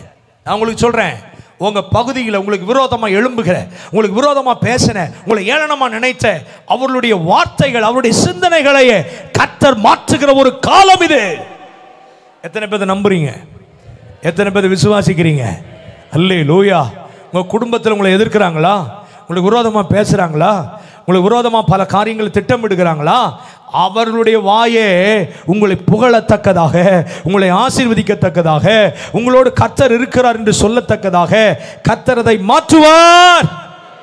கொலைபாதகன் என்று சொன்னவர்கள், வீக்கம் கண்டு சாவான் என்று சொல்லவர்கள், இவன் தேவன் என்று சொன்னார்கள். அல்லேலூயா. 2வது பாருங்களேன், இந்த 28ஆம் அதிகாரம் 6ஆம் வசனத்தை வாசி பார்த்தீங்கன்னா, அவர்கள் பார்த்து கொண்டிருந்தார்கள். நீங்க அடுத்த தேவன் என்ன செய்ய வச்சார்? அவங்க சிந்தனைகளையே மாற்றிட்டார். முதல்ல அவங்க எண்ணத்தையே மாற்றினார். 2வது கர்த்தர் செய்கிற காரியம் மகத்துவம் உள்ளது. முதலாவது இப்ப பாருங்களேன், மரியாதை குறித்து அப்படிப்பட்ட எண்ணம் இருந்தது. மரியாதை குறித்து என்ன எண்ணம்? இவளை சேர்த்துக்கூடாது. புருஷனே நினைச்சான், நியமிக்கப்பட்டிருந்த யோசேப்பே, ஐயோ இவ எப்படியோ கர்ப்பவதி ஆயிட்டா, தவறான உறவுக்குள்ள போயிட்டாலோ. அப்படித்தான் சொந்த புருஷன், நியமிக்கப்பட்டிருந்த புருஷனே எண்ண வேண்டிய சூழ்நிலை. அந்த எண்ணத்தை கர்த்தர் ஒரே ராத்திரியில் மாத்தினார் தெரியுமா? ஒரு ராத்திரியில் ஆண்டவர் சொப்பனத்தில் யோசேப்புக்கு தோன்றி, யோசேப்பே ஜாக்கிரதப்பா, அவரிடத்தில் உற்பத்தி ஆகியிருக்கிறது பரிசுத்த ஆவியினால் வந்ததுப்பா அப்படின்னு சொல்லி அவன் மனசே மாத்திட்டாரே. அல்லேலூயா. அண்ணாளை பார்த்து ஏலி அப்படிதான் சொன்னான், ஆசாரியன் குடித்து வெறித்திருக்கலாம், ஆனால் அவருடைய மனசையே மாத்தினாரே. எல்லாம் சொல்றதுக்கு நேரம் இல்லை, வீட்டில் போய் உட்காந்து யோசித்து பாருங்கள். பவுலும் சீலாமும் அடித்து தொழுமரத்திலே மாட்டி துன்புறுத்தி கொண்டிருந்தார்கள். அவனை காக்க காவலிலே காவல் இருந்தார்கள். ஆனால் அவர்கள் பாடி துதி செய்த பொழுது தேவன் அவளை விடுதலையாக்கினார். அவர்கள் அவனுக்கு விரோதமாய் பேசின அதே வாய் அவர்கள் எங்கும் போகாததை பார்த்து ஆண்டவன்மார்களே என்று சொல்லத்தக்கதாக ஆண்டவர் அதே வாயை மாற்றினாரே. ஆண்டவர் நமக்கு விரோதமாய் எழும்புகிறவர்களை மாற்ற மாட்டாரா? ஆண்டவர் செய்ய மாட்டாரா? அல்லேலூயா, அல்லேலூயா. ஆண்டவர் நிச்சயமா செய்வார். நாங்கள் சிதம்பரத்தில் ஒரு வீட்டில் குடியிருந்தோம். அப்போ எங்கள் சபையில் இப்படிப்பட்ட 3 நாட்கள் கூட்டம். அதில் விசேஷித்த செய்தியாளராய் டாக்டர் ஜீவானந்தம் ஐயா அவர்கள் வந்திருந்தார்கள். எங்கள் சபைக்கு அவர்கள் பிரசங்கம் பண்ணிட்டு இருந்தாங்க. 2வது நாள் கூட்டம் பிரசங்கம் முடிஞ்ச உடனே அந்த ஐயாவை நான் பைக்கில் ஏற்றிட்டு ஹோட்டலுக்கு கொண்டு போய் விடணும். அதனால் மீட்டிங்கெல்லாம் முடிஞ்ச பிற்பாடு நான் அவரை கையை பிடிச்சிட்டு கூட்டிகிட்டு வந்துட்டுருக்கிறேன். எங்கள் வீட்டுக்கு ஏச்சாப்பில் ஒருத்தர் வாடகை இருக்கிறாரு. அந்த வாடகை அவர் ஒரு வேலி தான். அது அந்த வேலியில் ஒரு சின்ன பையன் அவன் பாத்ரூம் போயிட்டான், 1 பாத்ரூம் போயிட்டான். அதை அந்த வீட்டுக்காரர் ஓடி நாங்கள் முடிஞ்சு வெளியில் வரோம். ஜீவானந்தா ஐயா என் கையை பிடிச்சிட்டு வராரு. பின்னால் நிறைய விசுவாசிங்களாம் இருக்கிறாங்க. நீங்களாம் மனுஷனுங்களா? உங்களுக்குலாம் அறிவு இல்லையா? என் வீட்டை நாசம் பண்ண வந்துட்டீங்க. நீங்களாம் தெருவில் இருக்க வேண்டிய ஆளு, நீங்களாம் மோசமான ஆளுன்னு கண்ணாமலான்னு கத்துறாரு. எனக்கா கோவம் வருது, என்னடா இந்த ஆள் இப்படி கத்துறாரேன்னு சொல்லி. ஜீவானந்தா ஐயா கையை இறுக்கமா பிடிச்சி சொல்றாரு, நீ எதையும் பேசிடாத, நீ அமைதியா வா, கர்த்தர் கேட்பாரு, கர்த்தர் பார்ப்பாரு, கர்த்தர் இதுக்கு நன்மை செய்வாரு. அவர் என்னை பேசவே விடலை. என்னை கையை பிடிச்சி இறுக்கமா பிடிச்சிட்டு அவர் பாட்டிலே அமைதியாக என்னை கூட்டிகிட்டு போயிட்டாரு. என்னாச்சு தெரியுமா? சில மாதங்களுக்குள்ளாக அந்த எதிர்த்தாப்பில் உள்ள வீட்டை நாங்கள் விலைக்கு வாங்க வேண்டியதாகி போச்சு. இப்போ அந்த வீட்டில் இருக்கிறானே அவன் எங்களுக்கு வாடகை கொடுக்கணும். வெளியில் போனால் அவன் போய் தெருவில் தான் நிற்கணும். உங்களுக்கு ஒன்று தெரியுமா? சில 1-2 வருடங்களுக்குள்ளாக இந்த கேட்ட கேள்வி கேட்டவன் சாதாரணமாக கேட்டாங்க, செத்தியே போயிட்டான், செத்தியே போயிட்டான். நான் உங்களுக்கு ஒன்று சொல்லட்டுமா? தேவன் சில வேளைகளில் சிலரை பார்க்க வைப்பார், சிலரை பேச வைப்பார், சிலரை பல ஏளனமா சொல்ல வைப்பாரு. ஆனால் அது அத்தனையும் நன்மைக்காகத்தான். தேவன் நமக்கு ஏதோ ஒரு காரியத்தை செய்ய போகிறார். இந்திய தேசத்திலே தேவனுடைய பிள்ளைகளுக்கு விரோதமாய், சபைகளுக்கு விரோதமாய் இப்படிப்பட்ட காரியங்கள் நடந்தாலும் தேவன் ஏதோ ஒரு மகத்துவங்களை செய்ய போகிறார். அதை எல்லாருடைய கண்களும் காணும். தேசத்தின் அதிகாரிகள், ராஜாக்களுடைய கண்கள் அதை காணும். அல்லேலூயா. 2வது அப்போஸ்தலர் 28ஆம் அதிகாரம் 7ஆம் வசனத்தில் நீங்க வாசி பார்த்தீங்கன்னா அங்க பாருங்களேன், அவனுடைய மனசு மாறினது மாத்திரமல்ல, அங்க தீவுக்கு முதலாளி ஆகிய பிபிலியோ என்னும் பெயர் கொண்டவனுடைய நிலங்கள் அந்த இடத்திற்கு சமீபமாக இருந்தது. அவன் எங்களை ஏற்றுக்கொண்டு என்று சொல்லப்பட்டிருக்கிறது. 3 நாட்கள் பட்சமாய் விசாரித்தான். அவன் ஏற்றுக்கொண்டான். அவன் தான் தீவுக்கு முதலாளி, அவன் தான் ராஜா, அந்த தீவுக்கு அதிபதி அவன் தான். அவன் ஏற்றுக்கொண்டான். நான் என்ன சொல்றேன், இவன் இப்படிப்பட்ட சூழ்நிலைக்குள்ளே வரும்பொழுது கர்த்தர் பவுலோடு இருந்ததினால இப்ப கர்த்தர் பவுலுக்கு அற்புதம் செய்வது மாத்திரமல்ல, இன்னொரு அற்புதத்தை செய்கிறாரு. அரண்மனையின் வாசல் திறக்கப்படுகிறது, அதிகாரியினுடைய வாசல் திறக்கப்படுகிறது. எனக்கு அருமையான சகோதரனே சகோதரியே, உங்களுக்காக அடைக்கப்பட்டிருக்கிற, நீங்கள் சொல்லி திறக்க முடியாத, உங்களால் நடக்காத, உங்களால் முடியாத வாசல்களை கர்த்தர் நமக்காக திறக்கிறவர். அல்லேலூயா. தீவுக்கு முதலாளியினுடைய உள்ளங்களை கர்த்தர் திறந்தார். அவருடைய வீடு அவர் வீட்டை திறந்தார் பாருங்க. அல்லேலூயா. தானியேலுக்காக அரண்மனையை திறந்தவர் அல்லவா? பாபிலோன் தேசத்தினுடைய நன்மைகளை தானியேலுக்காக திறந்தாரே. யோசேப்புக்காக பார்வோனின் இருதயத்தை கர்த்தர் திறந்தார் அல்லவா? இன்றைக்கும் கர்த்தர் நமக்காக எதையும் திறக்க வல்லவர். அல்லேலூயா. நான் சொல்றது தீர்க்க தரிசனமா சொல்றேன்.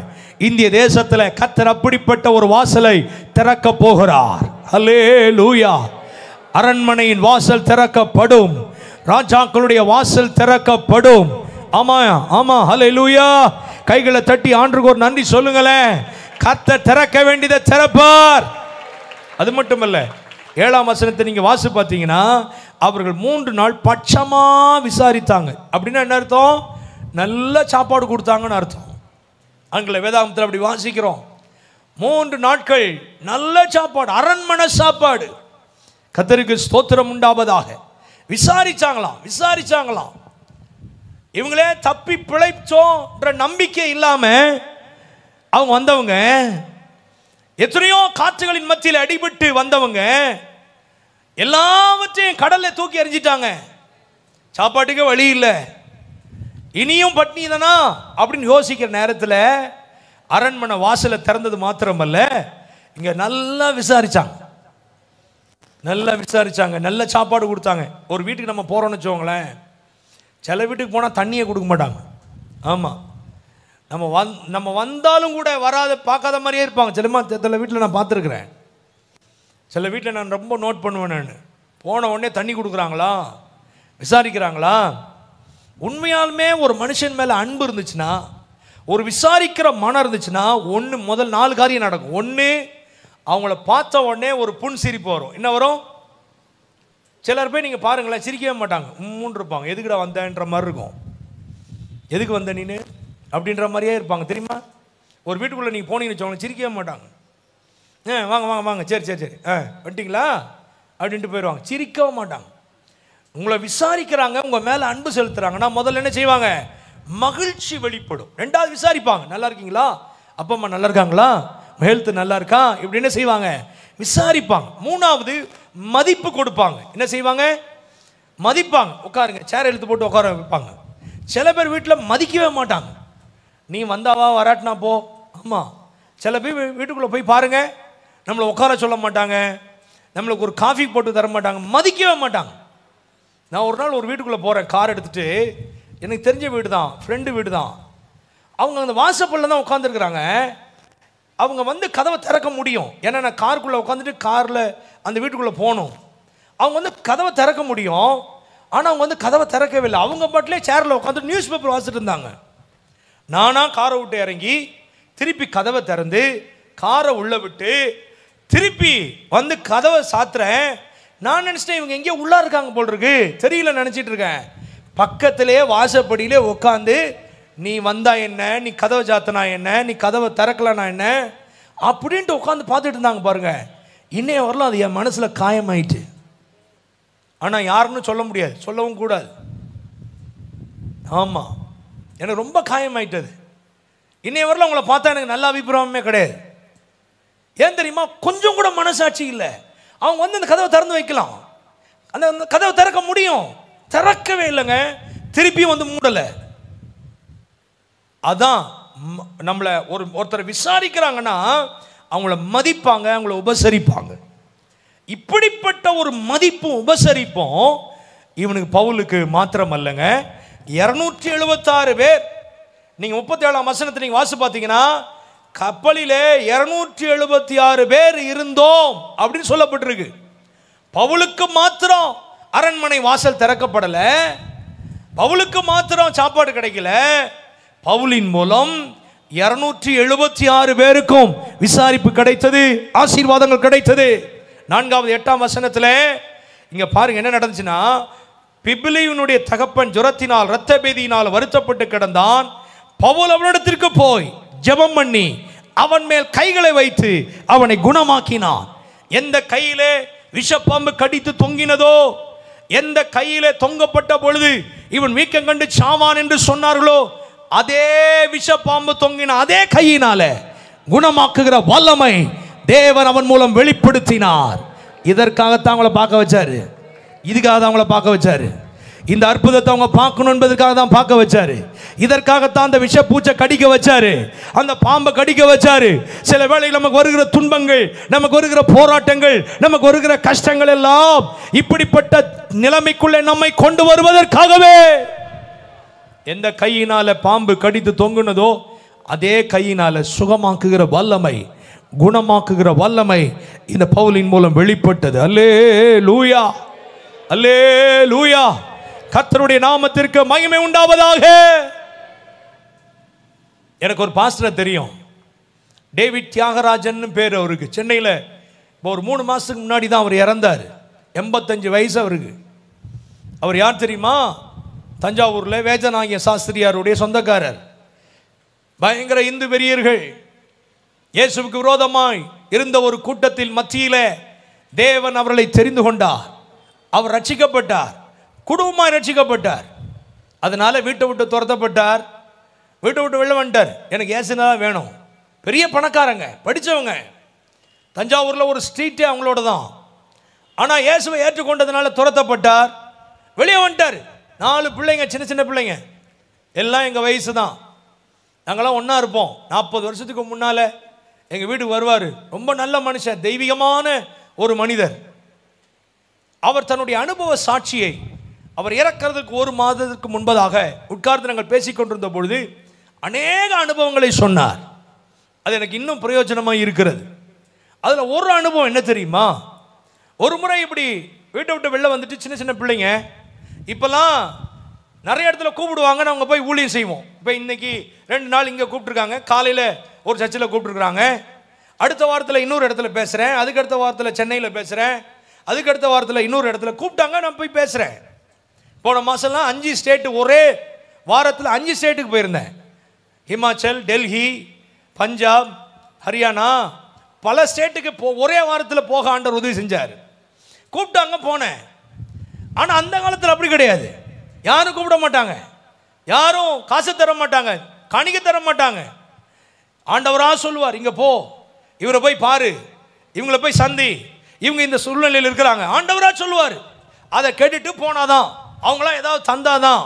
இப்படி தான் அந்த நாட்களில் ஊழியம். ஆனால் விசுவாசத்தில் உறுதியாக இருந்தார்கள், ஆண்டவருக்காக வைராக்கியமாய் வாழ்ந்தார்கள். ஒரு நாள் அவர் அந்த பெருங்குளத்தூரில் அவர் வீட்டில் படுத்திருக்கும் போது ஆண்டவர் சொன்னாரா, நீ எழும்பி பவானின்ற ஊருக்கு போ அப்படின்னு. இவர் அதுக்கு முன்னால் அந்த ஊருக்கு போனதே கிடையாது, பவானின்ற ஊருக்கு. அவர் எப்போதுமே பேண்ட் ஷர்ட்டை கழட்டவே மாட்டார், அப்படியே தூங்குவார். இன்னும் சொல்ல போனால் போட்டிருக்கிற ஷூவோட தூங்கிடுவார் பெட்டில். டக்குன்னு ஒரு சத்தம் கேட்க ஏஞ்சி போயிடுவார், எப்போ போகிறாருனே தெரியாது.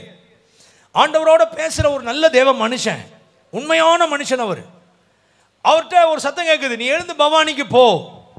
பவானின்ற ஊர் எங்கே இருக்குன்னே தெரியாது அவருக்கு. அப்புறம் மட்டும்தான் ஈரோடு பக்கத்தில் அந்த ஊர் இருக்குன்னு சொல்லி மனைவிட்டேம்மா, ஆண்டவர் என்ன பவானிக்கு போக சொல்கிறாரு அப்படின்னு சொல்லிட்டு கிளம்பிட்டார். வேற எதுவும் சொல்லலை ஆண்டவர். நான் இருந்தால் கேட்டிருப்பேன், பவானிக்கு எதுக்கு போனோம், யாரை பார்க்க போனோம், அங்கே யார் என்னை ரிசீவ் பண்ணுவா, இப்படிலாம் 1008 கேள்வி கேட்டிருப்பேன் நான். ஆனால் அவர் அப்படிலாம் கிடையாது, ஒரே வார்த்தை தான். கிளம்பி வந்துட்டார், முதுகில் கிட்டார் தொங்க போட்டு அவர் பாட்டில் வெளியில் வந்து எங்கள் தாம்பரத்துக்கு போய் பஸ்ஸு பிடிச்சி அங்கே ஊருக்கு போகணும். அந்த ரயில்வே ட்ராக் அந்த பக்கம் அவர் வீடு, நடந்து வந்து ரயில்வே ட்ராக் இந்த பக்கம் வந்து ஒரு கார் ஒன்று வெள்ளை கலரில் நல்ல பளபளன்னு ஒரு கார் வந்து நிற்கிது. அந்த ஜன்னல் திறந்துருந்ததுனால அவர்கிட்ட போய், ஐயா தாம்பரத்துக்கு போனோம்னா பவானின்ற ஊருக்கு பஸ்ஸு அங்கே வருமா அப்படின்னு கேட்கறதுக்காக அவர்கிட்ட போய் கேட்டார். அப்போ அந்த காரில் உட்காந்துருக்கிறவர் சொன்னார், ஐயா நான் பவானிக்கு தான் போகிறேன், என் கூட வரீங்களா அப்படின்னு கேட்டார். இவர் சொன்னார், என்னடா நம்ம அட்ரஸ் கேட்க வந்தோம், நம்ம பஸ்ஸு கேட்க வந்தோம், இவர் புது காரில் வச்சுருக்காரே, இவர் இப்படி சொல்கிறாருன்னு சொல்லி, சரி நான் வரேன், ஆனால் எனக்கு காசு கொடுக்கல, என்கிட்ட காசு கிடையாது.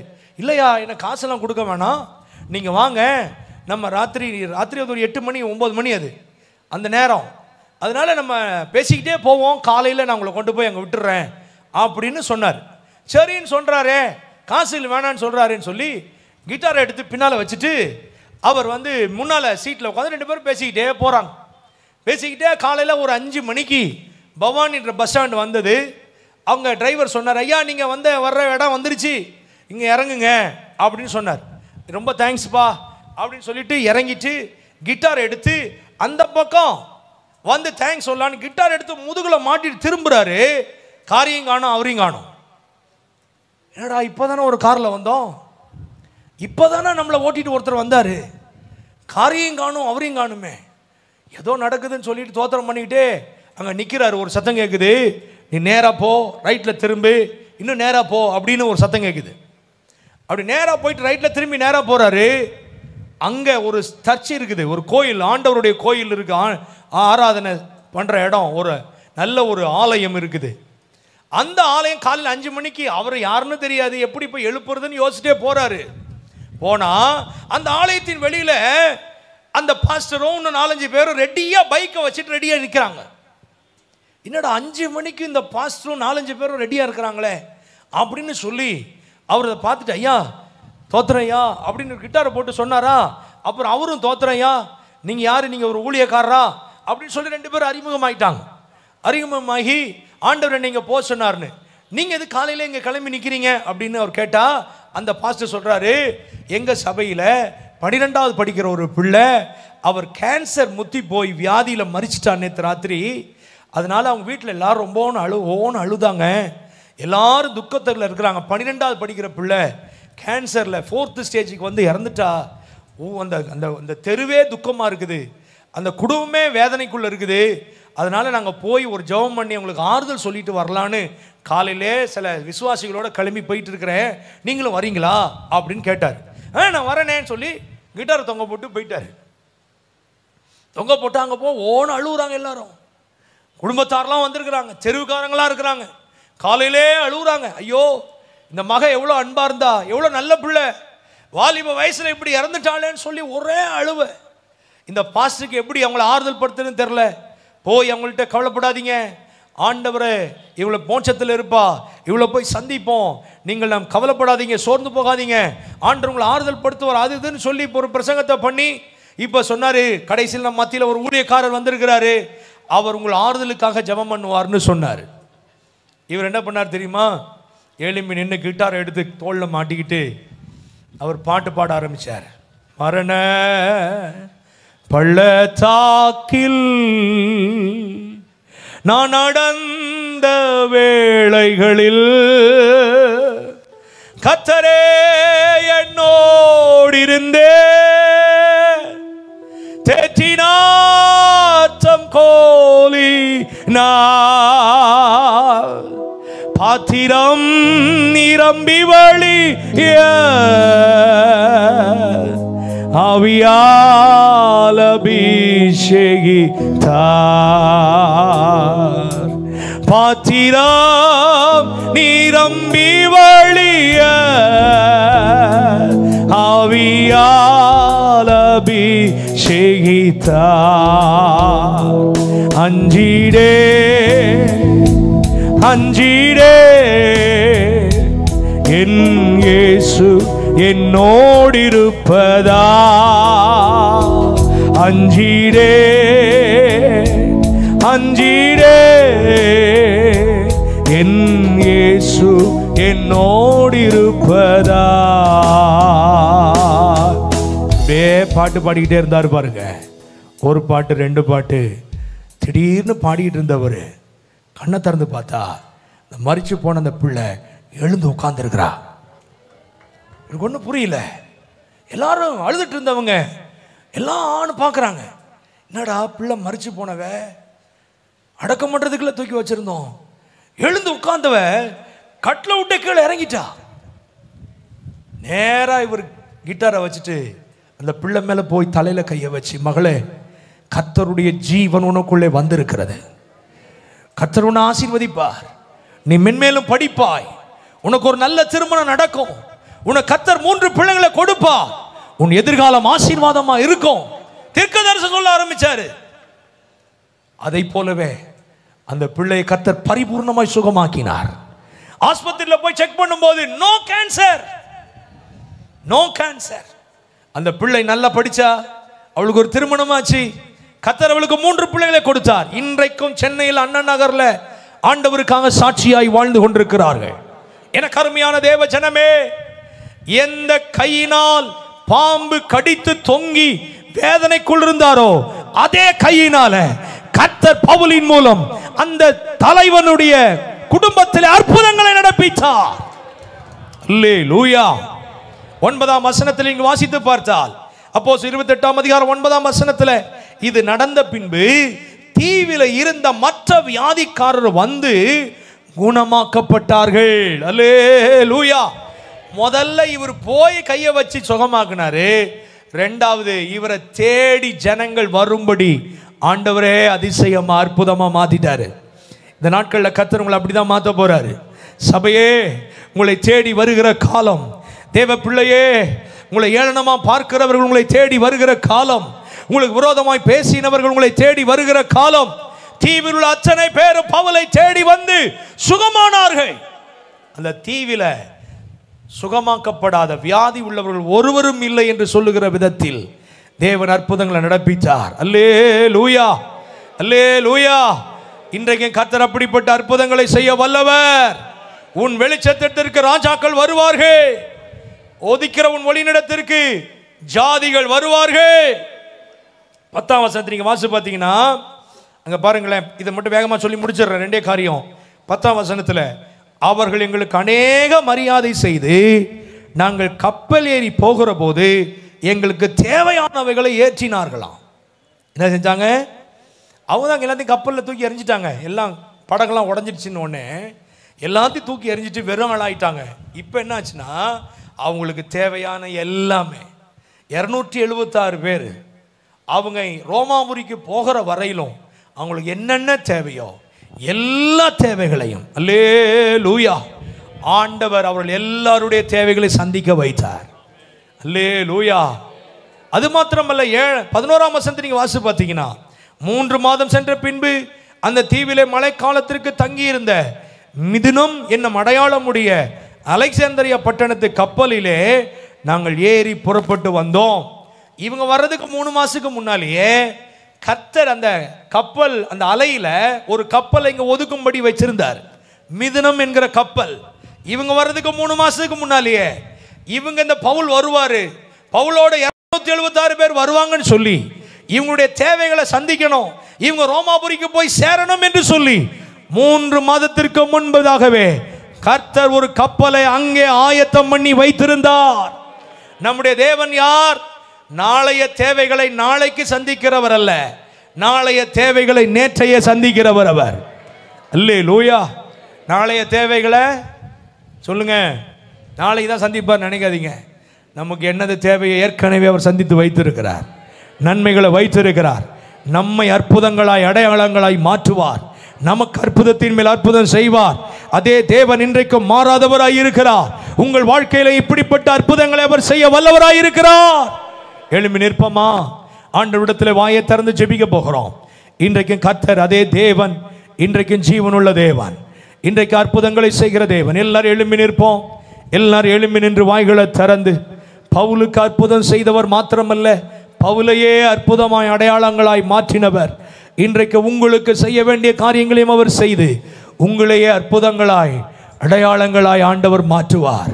அல்லேலூயா, அல்லேலூயா. அந்த தேவன் ஜீவனுள்ள தேவன். இந்த சத்தத்தை ஒலிபெருக்கின் மூலம் கேட்டுக்கொண்டிருக்கிற சகோதரனே, சகோதரியே, உங்கள் வாழ்க்கை அவர் நேசிக்கிறார். உங்கள் வாழ்க்கைக்கு தேவையான அற்புதங்களை செய்கிறார். இப்பொழுதே உங்கள் வாய்களை திறந்து இயேசுவேன்னு கூப்பிட்டு பாருங்க. இயேசுவே எனக்கு இறங்கும்னு சொல்லுங்க. இயேசுவே என் பாவத்தை மன்னின்னு சொல்லுங்க. இந்த இயேசுவை ஏற்றுக்கொள்ளாவிட்டால் இன்றைக்கு கர்த்தர் உங்களுக்கு ஒரு வாழ்க்கையை தருகிறார். இந்த அருமையான தருணம் இது. உங்கள் வாயை திறந்து இயேசுவே எனக்குள்ளே வாரும், என்னை நிரப்பும், உங்க ஆவியினால் எங்களை நிரப்பும். ஆமென், ஆமென், ஆமென். அற்புதம் நடக்கும், அதிசயங்கள் நடக்கும், வியாதிகள் மறையும். ஆமென். துக்கங்கள் உங்களை விட்டு மறைந்து போகும். வாய்களை திறந்து ஜெபம் பண்ணா அற்புதம் நடக்கும், அற்புதம் நடக்கும். மரித்தவர்களின் உயிரோடு எழுப்புகிற வல்லமை இயேசுவின் வல்லமை. உயிரற்ற சரீரத்தில் உள்ள ஒவ்வொரு அவயவங்களையும் உயிரடைய பண்ணுகிற வல்லமை இயேசுவின் வல்லமை. இந்த மைதானம் முழுவதும் அவருடைய வல்லமை இறங்கி இருக்கிறது. அவருடைய வல்லமை இறங்கி இருக்கிற சகோதரா, நல்ல வாய்களை திறந்து, வாய்களை திறந்து இயேசுவே, இயேசுவே கூப்பிடுங்க, கூப்பிடுங்க, கூப்பிடுங்க, கூப்பிடுங்க. அற்புதம் நடக்கிறது, அதிசயங்கள் நடக்கிறது. ஆமென், ஆமென். தேவனுடைய கரம் உங்கள் மேல் வந்து அமருகிறது. உர்ரபா ஷதராதியா, ஆண்டவருடைய கரம் ஒவ்வொரு மேலையும் வந்து அமருகிறது. சகோதரனே, சகோதரியே, ஆண்டவரை விடுதலையாக்குகிறார். இப்பொழுது நீ விடுதலை ஆகிறாய். எல்லா பலவீனங்கள் மறைகிறது, மறைகிறது, மறைகிறது. வியாதிகள் மறைகிறது, துக்கங்கள் மறைகிறது. வாயை திறந்து கேளுங்க, கேளுங்க, கேளுங்க. ஓ ஹalleluya. ஆன்லைனில் நீங்கள் பார்த்து கொண்டிருக்கலாம், தூர தேசத்திலிருந்து பார்த்து கொண்டிருக்கலாம். நீங்கள் பார்த்து கொண்டிருக்கிற அதே இடத்திலே கர்த்தருடைய வல்லமை உங்கள் சரீரத்தில் வந்து இறங்குகிற சகோதரா, இறங்குகிற சகோதரி, ஆண்டவரை நோக்கி கூப்பிடுங்க. வாயை திறந்து ஆண்டவரை நோக்கி கூப்பிடுங்க. சர்வ வல்லமை உள்ள தேவன் உன்னதத்திலிருந்து ஒரு பலனை உங்கள் மேல் வருஷிக்க பண்ணுகிறார். எலும்புகள் உயிரடைவதாக, மரித்து போன சரீரங்கள் உயிரடைவதாக, பலன் அடைவதாக. In the name of Jesus. இயேசு கிறிஸ்துவின் வல்லமை உள்ள நாமத்தினாலே அற்புதங்களை செய்கிறவரும் அதிசயங்களை செய்கிறவரும் எங்களை ஆட்கொள்ளுகிறவருமாகிய சர்வ வல்லவரே, அற்புதங்களை நடப்பியோ. வியாதிகள் மறைவதாக, வியாதிகள் மறைவதாக. கைகள் கால்களில் இருக்கிற பலவீனங்கள் மறைவதாக. கண்களில் இருக்கிற பிரச்சனைகள் மறைவதாக. ஒரு புதிய பார்வை வருவதாக. இயேசுவின் நாமத்தில் கேன்சர் வியாதியை சபிக்கிறோம். வெளியேறு இயேசுவின் நாமத்தில். சரீரத்தை விட்டு என்னென்ன கிரியைகள், மரணத்துக்கு ஏதுவான பலவிதமான வியாதிகள் எந்த மனிதர்களை ஆட்டிக் கொண்டிருக்கிறதோ அத்தனை வியாதிகளும் மறைந்து போவதாக என்று இயேசுவின் நாமத்தில் கட்டளையிடுகிறோம். ஓ thank you Jesus, thank you Jesus. அற்புதங்கள் நடக்கிறது, அற்புதங்கள் நடக்கிறது. வியாதிகள் மறைகிறது. இது நான் செய்கிற காரியம் அல்ல. ஓ, நான் பிரசங்கிக்கிற இயேசு செய்கிற காரியம். அவர் சர்வ வல்லமை உள்ள தேவன். அவரால் செய்ய முடியாத காரியம் ஒன்றுமில்லை. ஏளனமாய் பேசின அதே வார்த்தைகள் உங்களை மதிப்புமிக்க வார்த்தைகளை கொடுத்து உங்களை விசாரித்து உங்களை பராமரிக்கிறவர்களாய் கர்த்தர் அவர்களை மாற்ற போகிறார். அற்புதங்களை நீங்கள் காண போகிறீர்கள். விடுதலை வருகிறது. பிசாசு உங்களுக்கு விரோதமாக எழும்பி இருக்கிற பிசாசின் கிரியைகள் முற்றிலும் அழிக்கப்படுகிறது. ஓ ஹalleluya. உங்களுக்கு விரோதமாக எழுதப்பட்ட கையெழுத்தை கர்த்தர் அகற்றுகிறார். மந்திர கிரியைகள் அழிக்கப்படுகிறது. யாகத்தின் வல்லமைகளை கர்த்தர் மாற்றுகிறார். இயேசுவின் நாமத்தில் வெற்றியுள்ள வாழ்க்கை நீங்கள் வாழ்வீர்கள். ஜெயமுள்ள வாழ்க்கை வாழ்வீர்கள். உனக்கு எதிர்காலம் உண்டு. ஓ thank you Jesus, thank you Jesus. தூரத்தில் இருந்து இந்த வார்த்தையை கேட்டுக்கொண்டிருக்கிற சகோதரா, உனக்கு எதிர்காலம் உண்டு. இயேசு அதை தருகிறார். ஷதரபகபலகதனா. அற்புதங்கள் நடப்பதாக, விடுதலை வருவதாக. ஓ, தேவனுடைய கரம் பலமா இறங்கி, ஓ ஹalleluya, தேவனுடைய நாமம் உயர்ந்திருப்பதாக. ஒவ்வொருவருக்குள்ளேயும் பாவம் நீக்கப்பட்ட அனுபவத்தை கொடுப்பீராக. இயேசுவின் நாமத்தினால ஒரு விடுதலை, விடுதலை, விடுதலை, விடுதலை, விடுதலை, விடுதலை, விடுதலை, விடுதலை. ஹalleluya, ஹalleluya. Thank you Jesus, thank you Jesus. தேவன் உங்களை தொட்டிருக்கிறார். உங்களுக்கு வேண்டிய விடுதலை கர்த்தர் கொடுத்திருக்கிறார். ஓ ஹalleluya. ரெண்டு கரங்களையும் உயர்த்தி தேவனிடத்தில் நம்மை அர்ப்பணிக்கும் பொழுது நிச்சயமே நிச்சயம் நீங்கள் அற்புதங்களோடு வெளியே போவீர்கள். ஆண்டவர் உங்களுக்கு ஒரு வாக்கு கொடுக்கிறார். உங்களை அற்புதங்களாய், அடையாளங்களாய் தேவன் மாற்றுவார். அற்புதங்களாய் தேவன் மாற்றுவார். உங்களுக்கு எதிராக எழும்புகிற அதே நபர்கள் உங்கள் பட்சத்தில் வருவார்கள்.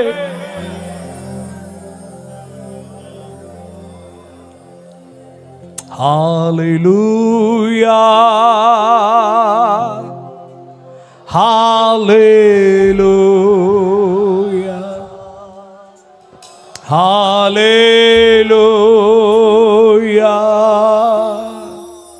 hallelujah,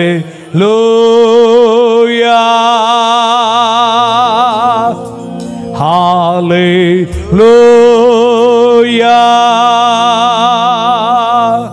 hallelujah,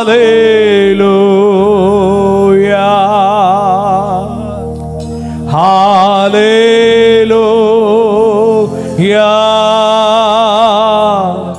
hallelujah.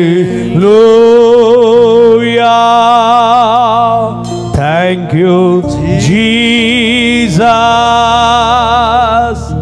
Thank you, Jesus. இந்த பத்மநாபபுரம் வட்டாரம் முழுவதிலேயும் தேவ மகிமை இறங்கி இருக்கிறது. ஓ, இந்த மெலிதா தீவு முழுவதிலேயும் சுகமாக்குகிற வல்லமை இறங்கினது போல இந்த பத்மநாபபுரம் வட்டாரம் முழுவதிலேயும் தேவனுடைய ஆளுகை இறங்கி இருக்கிறது. ஹalleluya,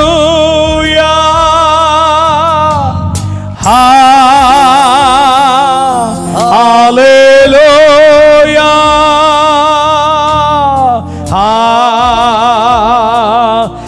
ஹalleluya,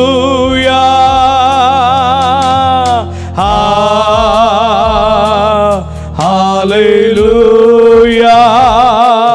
நன்றி இயேசுவே, நன்றி இயேசுவே, நன்றி இயேசுவே, நன்றி இயேசுவே, நன்றி இயேசுவே, நன்றி இயேசுவே. சொல்லுவோம், இயேசுவே, நன்றி இயேசுவே.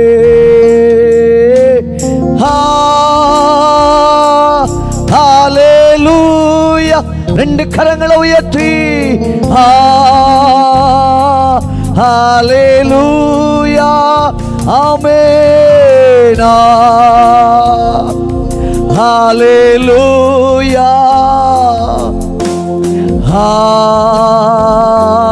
ஹalleluya, ஹalleluya, ஆமென், ஹalleluya,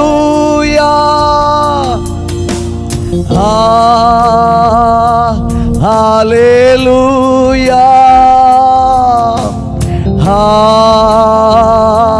ஹalleluya. சொல்லுங்க, இயேசு போதுமே, இயேசு போதுமே, இயேசு போதுமே, இயேசு போதும். உங்க சத்தம் உயரட்டும் இந்த ராத்திரி வேளையிலே. இயேசு போதுமே, இயேசு போதுமே, இயேசு போதுமே. உங்க சத்தம் உயரட்டும். இயேசு போதுமே, இயேசு போதுமே.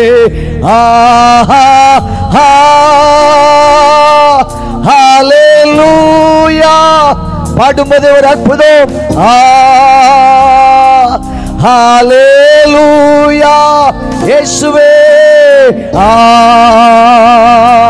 ஹalleluya, ஆமென்,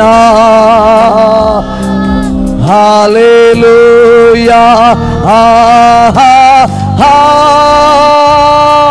ஹalleluya,